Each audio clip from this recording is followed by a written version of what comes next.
Welcome back to Life Together with Brodie, the podcast where we get honest about healing, growth, and just doing life side by side.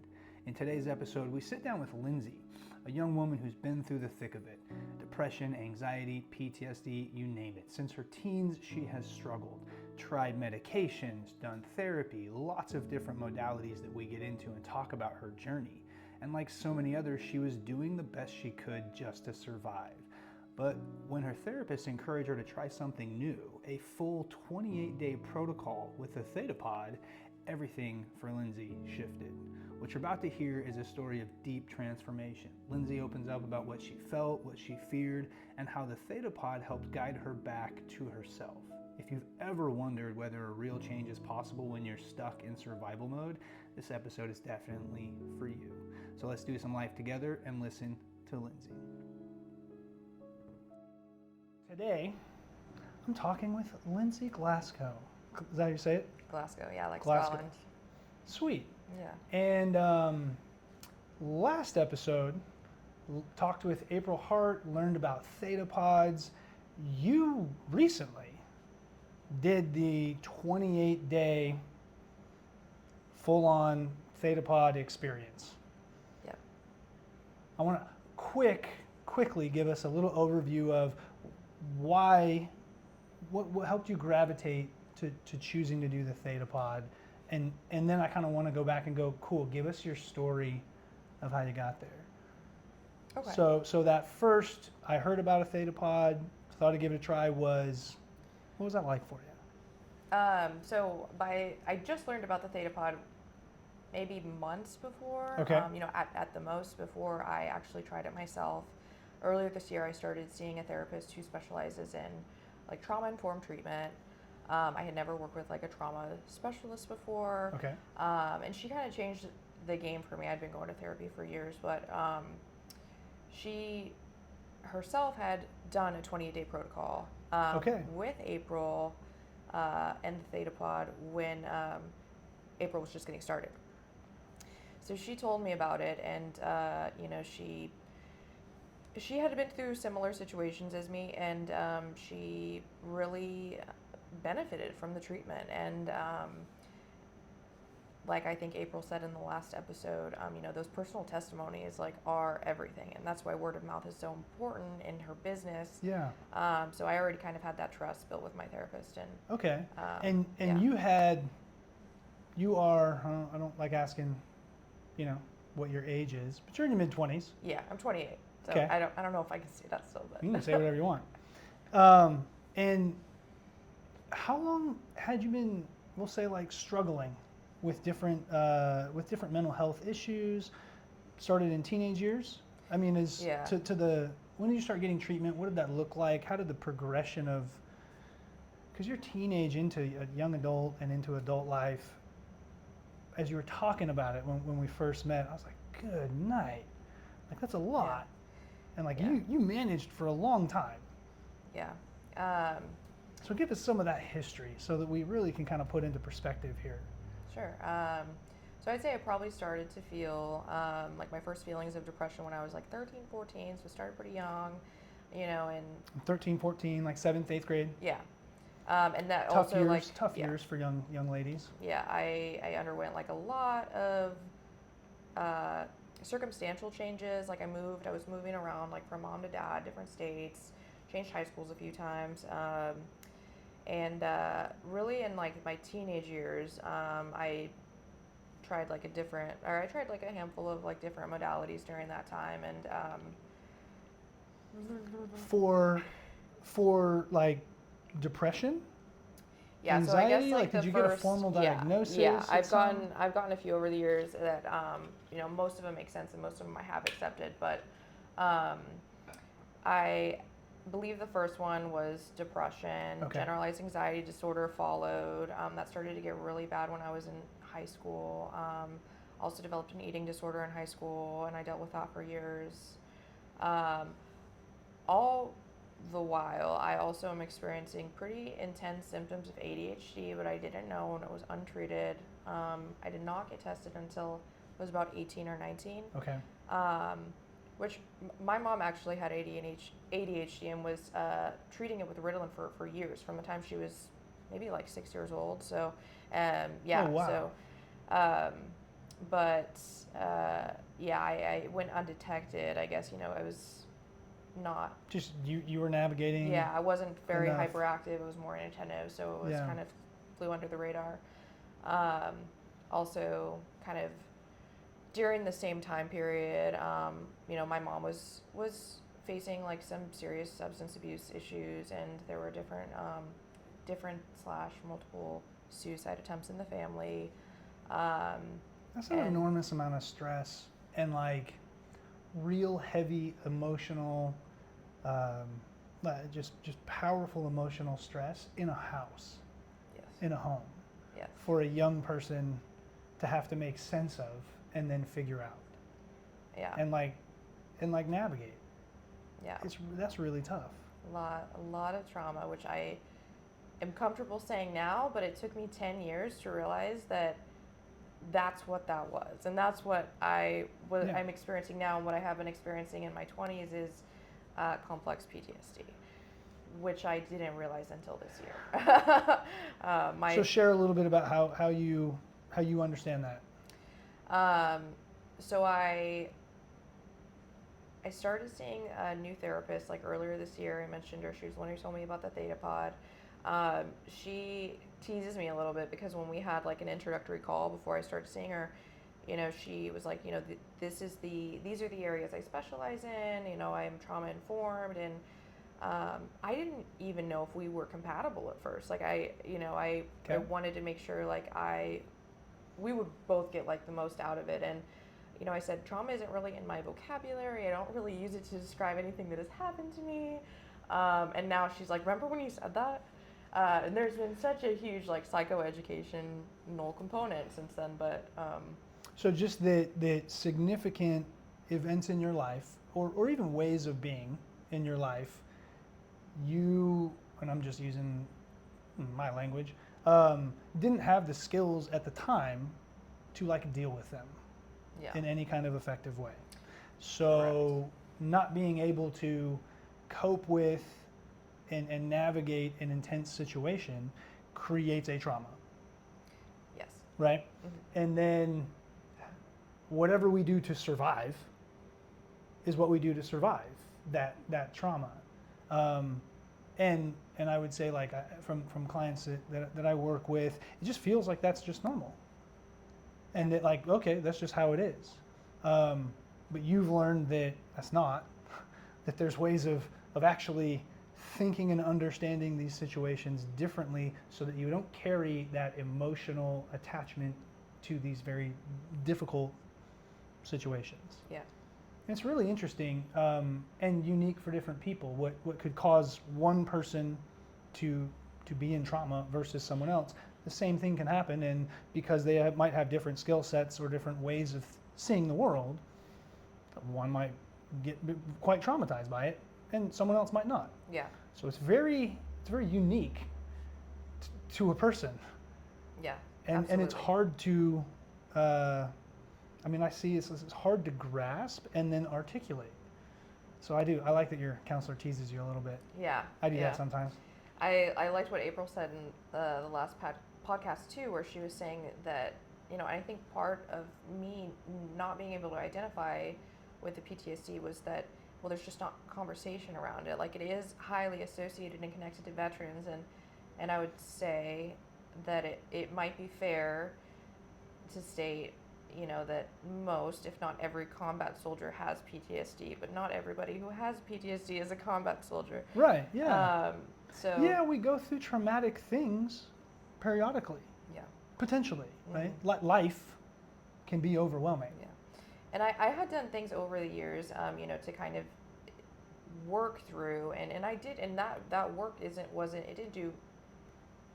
It had merit? Yes, exactly. Like I kind of got to this stage and I was like, I'm so glad I did all of that work and worked with all of those people to be here. But it did matter. It just, there were certain things that I couldn't really heal from or work through until I started to kind of focus on the trauma. And that kind of was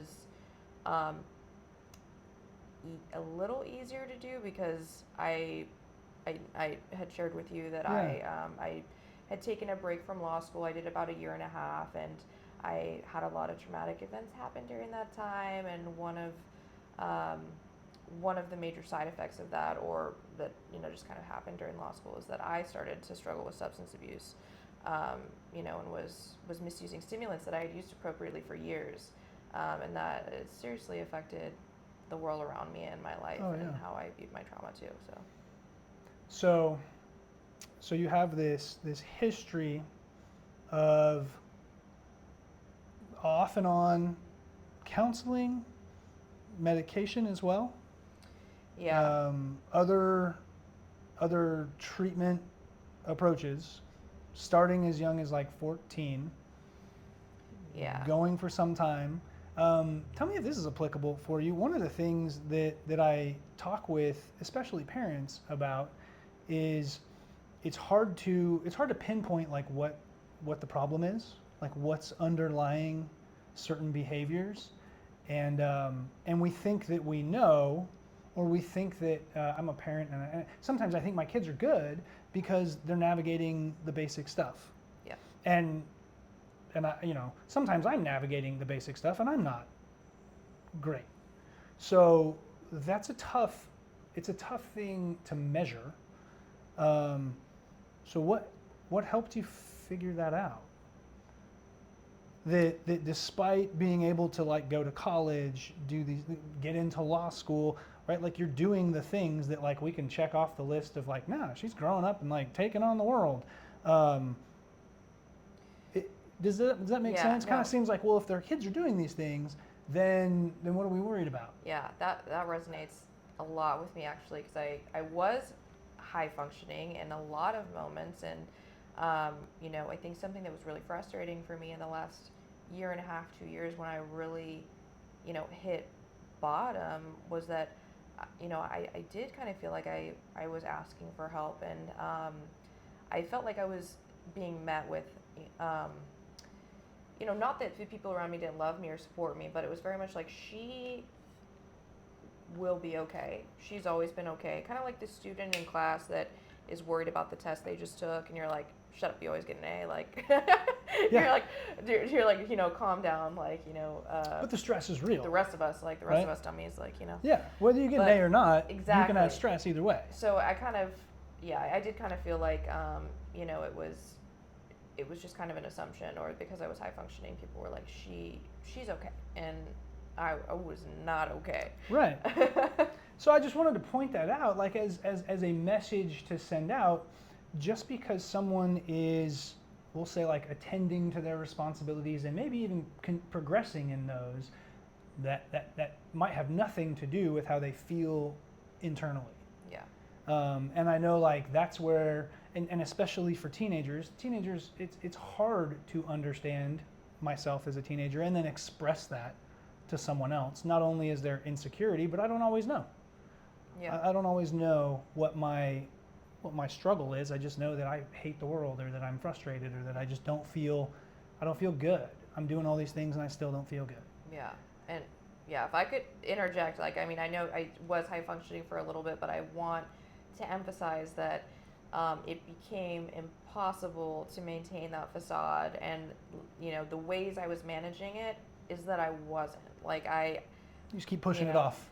Yeah, but also, I didn't have much of a will to live. I didn't have motivation. Like, I see these people, and everybody feels their conditions or, their depression in different ways, but mine wasn't, it was not a push-through type of depression, like towards, the time where I met April. It was very much like, I was very desperate. Like, I couldn't get through my days. I could not function. Like, my sweet, sweet mom was washing my hair for me because I couldn't do it.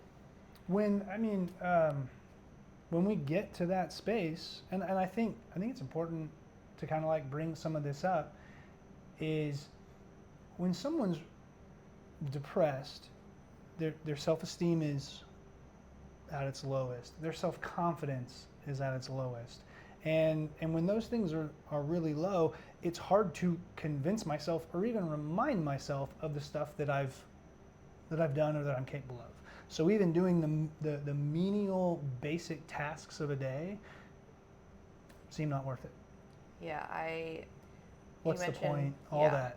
You mentioned like the medications and stuff, and I think for years, like I tried a lot of different modalities, medication being one, and just in the last 5 years, I'd say like off the top of my head, over maybe 15 different drugs, and what I was hoping, and that's a lot. Yeah, they all come with their own fun side effects, but I didn't have unrealistic expectations for meds. I thought you know, and I know some people think it might fix them or cure them. I knew that wasn't going to be the case, but I was just hoping and looking to get to a baseline so that I could then do all of the things that you were talking about. You know, it's I'm sure have heard of behavioral activation. Oh, yeah. So that was what I was hoping for and looking for with the meds, and with, you know, all of the therapy and all of the support groups and hypnotherapy and whatever it was. But I could not find it. Couldn't get there. Yeah. So you hear from your counselor, who sounds like an awesome counselor, by the way. She's amazing. Shout out to her. There you go. That you should do this Theta Pod. Did she give you much like background or understanding around like what the Theta Pod is? When it was introduced to me, I mean, I got go look it up, but there's one in the Woodlands, and I was like, okay. So I did all of 5 minutes of research and was like, I'll go talk to these people. What kind of, when you walked in here, what did you know? Okay. Going into so this? You know, I knew her personal experiences, and I knew the settings that I know April talked about last time. So I knew that she'd also treated PTSD and depression, which ended up being mine. But I had little education on it, which was a little atypical for me to not do my research. I was going to say, those of us with ADHD who also have control. Yeah. Like I don't do something usually unless I know, unless I feel a certain level of informed about it. Yeah. And I got picked up that vibe. Right. No, I usually do my homework, but in this case, I was feeling so desperate and so low when I walked in here. I was willing to try anything, and when I walked in here specifically, I think, you know, I had looked on the website, and there was like a, I don't know, 2-pager or something like that you know went into the kind of basics, mechanics of it, and but like a little something really about theta waves, a little something about, you know, the various stimulations that you're going to experience. Yeah. So I probably quickly forgot most of that by the time I talked to April, because I have a goldfish memory, but it was a huge endorsement, like, from my therapist. So I already kind of felt, which is also atypical, a bit of trust coming in here, because I trust her. Yeah. But hope, like curiosity. Okay. More curiosity. Hope was, I'd say I started to develop a little bit of it by the time, like, I spoke with April, or after my first meeting, because I wanted to come by, and she said, you know, let's get your first scheduled session. I said, I did say I want to come by, like, I want to check this thing out, like, I want to talk to you face to face. And I did not do my first session that day. When you met with her? Correct, yeah. Really? So it was okay. more just like a meet and greet. Testing the waters, seeing what it looks like. Yeah, she educated me. And then after that, I did start to develop a little bit of hope, because, I heard her personal testimony. And it just felt like she wasn't trying to sell me something. Like, she was speaking from the heart and experience. And that's the vibe that I got from her the first time as well. Yeah. So you get here, you check in, you meet April, you see a pod, I assume, and your thoughts are, like, I just remember going, like, that looks like a tanning bed. Like, what the hell am I about to do? Yes, I know. It was like that scene from Final Destination. I was like, yeah, let's not repeat that. Yeah, but I was really concerned about, like, I'm not necessarily, like, claustrophobic, but I have. Where's the eject button? Yeah. I thought I was going to get sick. So like I'm one of those people that like steals like the barf bags that the complimentary ones that they give you on planes. Like I was like, how am I not going to get motion sick from this? So that's something that I didn't actually bring up with April in the last episode, but I remember talking to her about it. And if my memory serves me correctly, almost nobody has motion sickness. Yeah, I because it's not exactly like it, and I don't obviously know the science, but motion sickness is that unequalized in your brain or in your ear, right? This doesn't do that, even though it's moving. In fact, it like kind of equalizes that. Correct. So I don't think, and I'd have to double check, but I don't think anyone's like thrown up or gotten motion sickness from April's experience, because I remember asking. Yeah. I don't have motion sickness. I've never, really, I don't get sick on a boat or anything like that. But I did ask when I first came. So you had a little concern of that. Yeah, I remember her saying that it was a concern of like a lot of people who come through here. Right. But I will just say, when I did my first session, the first rotation, maybe into the second session too, was it. It was like I just kind of felt the first rotation, but that was kind of just an adjustment period. And then after that, yeah, it was very much like a zero gravity, like floating thing. You're just kind of there. Yeah. It's moving, but it didn't really feel like you're moving. Yeah, and then which is pretty interesting. It actually goes pretty fast too. Like if you've seen it from the outside, so. Yeah, it's hard to tell. But it doesn't obviously, feel that. It doesn't. Yeah, you don't feel that when you're on the inside. So, do you recall? Because let me ask this: when did you finish? From the day of our recording today, how long ago was it that you finished your 28 days? Ballpark me. 15 days maybe. Okay, so it's been maybe 2 weeks and some change. So 28 days before that, you started. Do you remember at all kind of what your thoughts or how it was your day one kind of experience? Like, did you at least show up in clean clothes? Yeah, no, I mean, I was probably sporting like a messy bun, but yeah, I was advised like that I should just be comfortable, and I was like, that is my uniform, so it's okay. But I had a little bit of hope from talking to April. Was definitely skeptical. 28 days is... It's a commitment. That's true, but also very fast working form of treatment for anything. Oh, yeah. Yeah, that's, normally, I mean, it'll take months just to kind of level out on a medication, even if it... That's assuming it's right for you. No. Very good point. Yeah, but I was no stranger to having to kind of sift through maybe like some discomfort, or to get to, where I needed or wanted to be. I knew it was going to take time. So I was, but not as much time as everything else took. But, so I just knew to be patient. So you kind of like manage those expectations. I'm not going to feel great after 30 minutes. Day one. Yeah, right? Correct. But I actually did kind of feel. That was my experience. Good, I felt pretty like I wouldn't say rested, but like just very peaceful. And like the rest of my day that day was just like, I don't know, it seemed like things didn't bother me. Yeah. I was a little nervous though going into it, and maybe in my first few sessions, because and this was something that was emphasized by my therapist and also by April, but if you choose to select the PTSD setting, it is normal and natural that certain things might come up as you process your trauma in the pod. So I knew that I would probably have some bad days too during that 28 days. Okay. And yeah, like walk me through, what did you start to notice? And kind of at what intervals in the 28 days did you notice some change? So I would say it took maybe a few days for me. I'm a very like tense, kind of like high-strung person. So it took me a few times in the pod to like really relax, and I was like, am I doing this right? Am I thinking too much? And we've learned that it doesn't matter. Yeah. You can think, you can not think, you can take a nap, don't take a nap. It's working with your brain either way. Yeah. That's reassuring. It is. Because my brain was definitely going like all over the place. Wrong, yeah. Oh, yeah. Or incorrectly. But I'd say after the first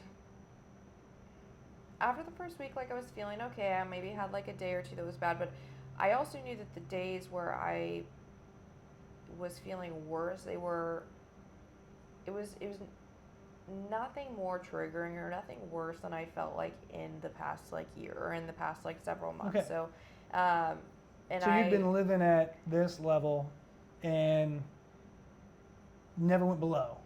Yeah, correct. That, yeah, right? no, So, it was so never maintained, had maybe some moments. right. Like, and as opposed to like medication where it could go like very potential opposite, huge swings. Yeah. So, and I'm not opposed to treating anything with. No, you can talk shit medication. about medication. But yeah, I think around maybe 10 to 12 days. 10 to 12 days, I actually had a discussion with somebody April works with. And I was saying I'm struggling a little bit like with the PTSD setting, and she said, well, we can swap it out for something else. Like we can switch it if it's too much for you. And I said no. I was like, I'm doing this. Like I committed to do this. I'm going. I believe it will get better. So I did have more hope at that time then. And then I would say maybe after 2 weeks was when like there was some very bigger noticeable changes. And then what were those bigger noticeable changes? Well, there's I think like the smaller, I guess I'll start with like the kind of smaller changes that I started to notice or that others started to notice, was just how I was able to take care of myself. Okay. I've always like loved doing like my hair and makeup. I didn't care about it before, but I started to kind of take joy in it again. Joy was in my vocabulary. Like I was feeling it. I was noticing butterflies. I don't want this to sound like too cliche, but those are things that I didn't really care about before. I wasn't really paying attention to much of it. When I first started my 28 days, like I was feeling a lot of anger. I didn't really allow myself to feel anger for, well, basically up until this year. Like it was just not an emotion I was comfortable with. I took pride in the fact that I never felt anger, but it eventually came up and out because that's how you live. That's what's going to happen. Yeah. So I was feeling, and speaking of like, you know, the pod, the inner voice that you guys talked about, anger was coming up like as my first like biggest thing, like every day with like the voice scan. Yes. Yeah. So it was telling you. Yeah. You need some peace. Very need some present. Peace and calm.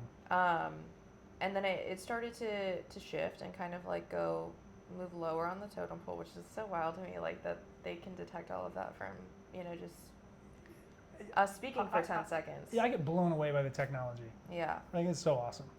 I think like a huge shift was at like 2 to 3 weeks when at the beginning of the protocol, there was somebody really important to me in my life who I loved dearly, who I had been essentially like grieving our relationship because I thought I was going to need to set like a hard boundary and you know, kind of cut them out of my life. I didn't really think that I could do the type of healing that I needed to do and that I could be around them, you know, without getting really, really upset. The past few times like I'd seen them, I was just emotional. Yeah. After every visit, I was so sad and so hurt, like and like kind of the grief and the pain that like I had been feeling it felt very visceral. And like some people are like, what do you mean by that? Well, if you know, you know, like,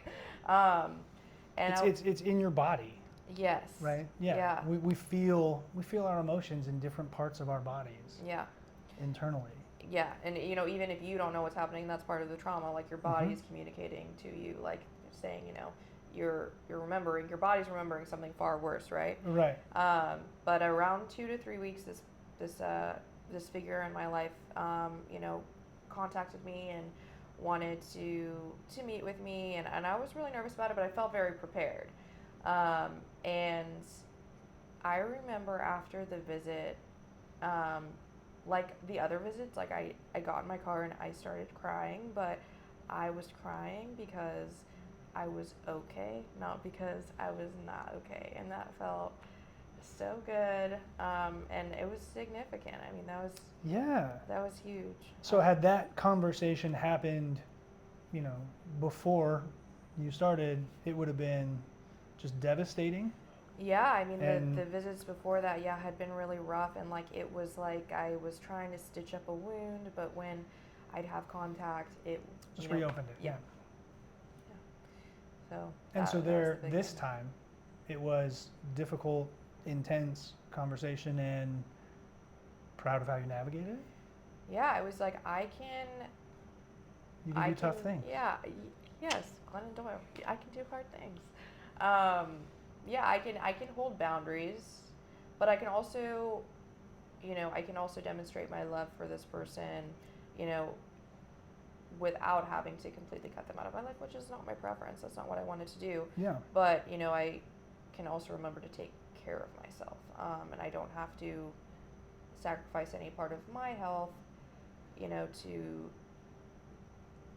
meet their needs, or as opposed to meeting my own. So that was significant. Is pretty significant. Yeah. And that was, you said 3 weeks I or would so? say like two to 3? and a half, maybe. 20 days, something big. like that? Yeah. And this was another piece that I talked to my therapist a lot about, was that I was able to start, like around this time as well, I was able to visualize kind of a life for myself that I was not thinking was possible for a very long time. And that might be one of my favorite things. Yeah. It's like when anyone is in that low, depressed state, it's extremely difficult to believe that things are going to change. And so the idea of saying, oh, what could I have in my life that would be great, seems impossible. Yeah. And because you're in this state, what you do that day kind of reinforces that, like, it's probably never going to change. Yeah. So it's a shitty cycle. Yeah, like this is just something I have to live with, like. Yeah. Type thing. And it's really hard to convince, oneself that, like, oh no, I'm going to shift. So you started to imagine future. Yeah. Happy future. Yeah. Yeah. Sweet. Very like I'm shifting from like this very dark, isolating time in my life to now seeing myself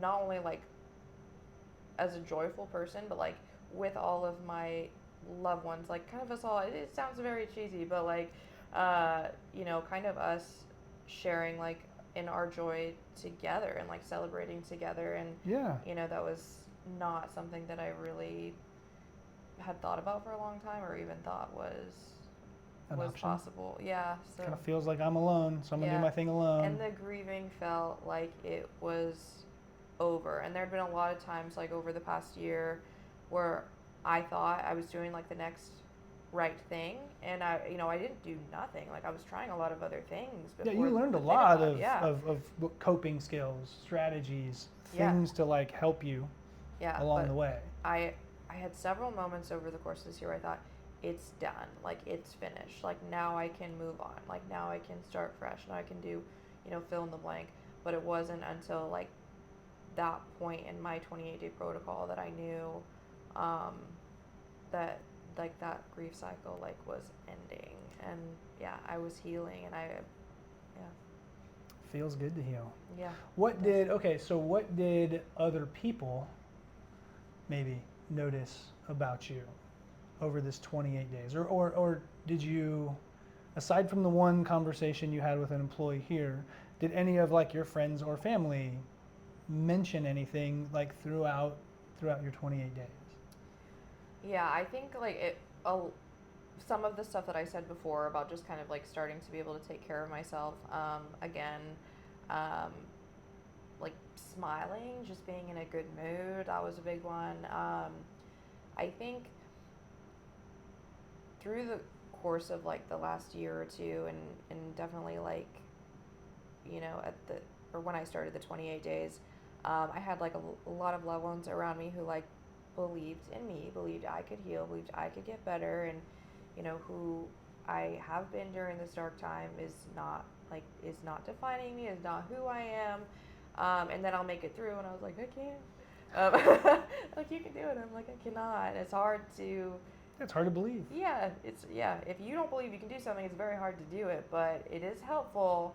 It is helpful when the people around you believe you can do it. So I think it was having those conversations and being like, I'm good. Like, I'm actually good right now. And I mean it when I say that. And I think that kind of gave, some of these people around me who had been supporting me, like, some peace. Like, they were like, I knew you could. Like, yeah. And they were just, I don't know, it felt like kind of like a return to something. Like, to your more, like, authentic, good self. Yeah.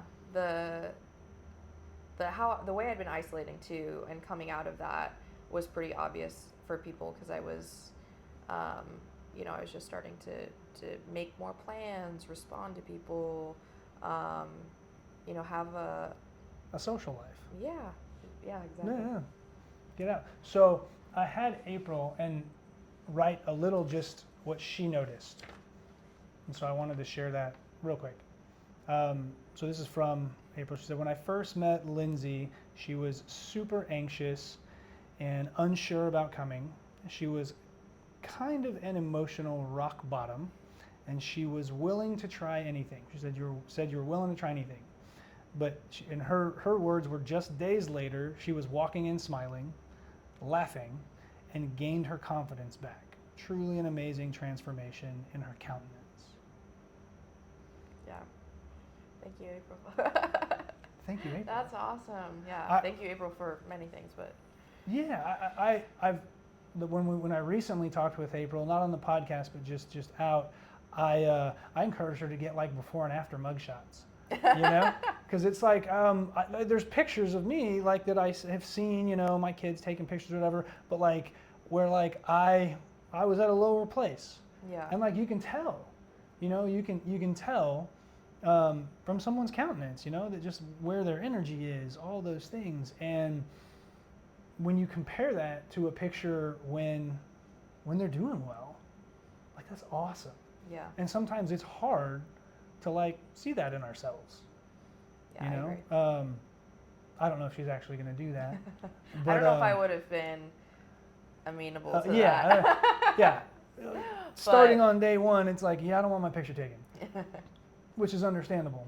But yeah, I mean, I imagine that on that, last few, maybe that last week, your spirits are way up here. Yeah. No, I was feeling really, really good and proud of myself, that I'd done that. And I don't know if April had mentioned this, but I actually went 2 times a day most of the time. So I was.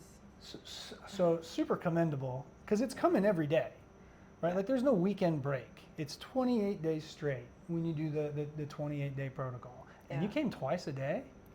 Yeah, most of the time. I took weekends off, meaning I just came once a day. Yeah. But there's actually, this is kind of funny, but I had an instance where one of my, during the 28-day protocol, one of my teeth came out. So you say teeth? Yes. Yeah, one of my canines just, came out. And my dentist actually is in Austin, because I lived there for some time, and I was able to get in with him last minute, and I did like a. So you had to go to Austin? Yeah, so I had it was like a Thursday morning I came in for my session. Which, if you're not familiar, from Houston to Austin, kind of roughly 2.5 to 3 hours, depending on where in Austin or Houston you live. Yeah, so I did my session in the morning at like 9 with April. I got in my car, I drove straight to Austin. I had like my tooth repaired, and I was back by Friday to do your next session. Yeah. No way. Yeah, so it was I was very committed. So, and I was proud of myself by that last week, for. And I do think if you're going to do the 28 days, there is some logistical planning that needs to go into that. Yeah. To make sure that you can make it. That is a commitment. Like, I'm impressed. Like, thank you. I don't know if I've committed to doing anything 28 days straight and, like, followed through. you know? Yeah, well, like that's a hard thing to do. Yeah. A new thing. Yeah, I don't think my streak for that was very good either before this. So. Yeah. So 2 weeks after, how's life? Life is really good. I think that like something I want to emphasize. Oh, and I don't know if I said this before, but the baseline when I was saying with something I was looking for with all of the treatment and the modalities is that I couldn't get to a baseline so that I could do all of the other things that I knew I needed to do in order to make myself feel better. Because I was just in a dark hole. But the pod essentially was this baseline that I had been looking for. Not only did it push me like past the baseline. I was gonna say like. Yeah. It seems like it elevated it just really fine. Night and day. Yeah. So I was I've spent this entire year looking for work. It was almost like kismet by the time I finished the pod, or like the week I finished. Like I had gotten multiple job opportunities, so I'm able to start working again. I'm taking care of myself. I'm spending time with friends. I'm able to kind of operate or work at like a level that was just like I was not able to function at before, and my mindset is just like so much better. But I don't know if you'll want to keep this or not, but have you, I don't know if my demographic or anybody watching this will get this, but have you seen Singing in the Rain or heard Singing in the Rain? Singing in the Rain? Yes, Yeah. by Gene Kelly. Okay, so. Of course. It's been a minute, like. Yeah, I know, but that's like one of, Singing in the Rain, like the actual musical number is like one of my favorite like go-to like happy songs. It's kind of a happy song. It is, but you don't really appreciate it when you yourself are like a dark little rain cloud, so. There's a line in the song where he says, "I'm laughing at clouds." Like, who is that deliriously happy? Like, I kind of am. Like, not to say like this girl like went inside a little spaceship like every day for 28 days for 30 minutes. Now she thinks she's Gene Kelly and Singing in the Rain, but no, that seems reasonable. But yeah, it's noticing the little things, noticing the butterflies, just being really happy and grateful. Yeah, it's almost like a complete perspective. It gives you the ability to have a complete perspective shift. Yeah. Which you just can't force. Yeah. Right? Like we just need different things. Our body needs different things to be able to navigate and do that. And congratulations on getting a job. I think multiple job, right? Yes. Yeah. That's awesome. Mm-hmm. Thank you. Okay, so final thoughts here. What would be some things that you might like, I don't know, want to share thoughts to parents, friends, certainly any young people, teens and young adults, like about your experience with the Theta Pod? Well, for anybody who might be experiencing like any type of complex PTSD or going through trauma, I would say if you wanted to pursue this, just know that like it's not going to be all rainbows and butterflies, but that's to be expected, and you'll have support. Like you still got to do work. Yeah. Right. I also want to encourage anybody listening to try to maintain or keep yourself in a safe environment, because it is very hard to do healing when you are constantly like being triggered.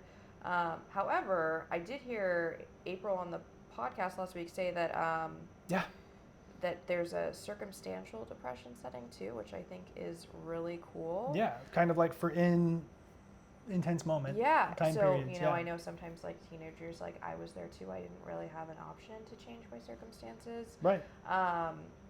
Yeah, young people don't have as much control over like their life. Yeah. So, but I would just say that it gets better. There's hope. That is a really great option. I would encourage people to know that they're not alone. If you have a similar story, like I know it's really hard to be vulnerable, but share it. Like you might save someone's life. Like, I mean, April sharing her story was, or my therapist was the reason why I decided to, or found out about the Theta Pod, and also decided to, pursue the treatment. So. And I want to give huge props to your therapist. And I certainly hope that this is any therapist or counselor, but I'm also realistic and know that it's not. If I can keep a client, I can keep getting paid. If we can get clients healed, they move on. But that's the goal. So I love that your therapist encouraged you to navigate and try anything.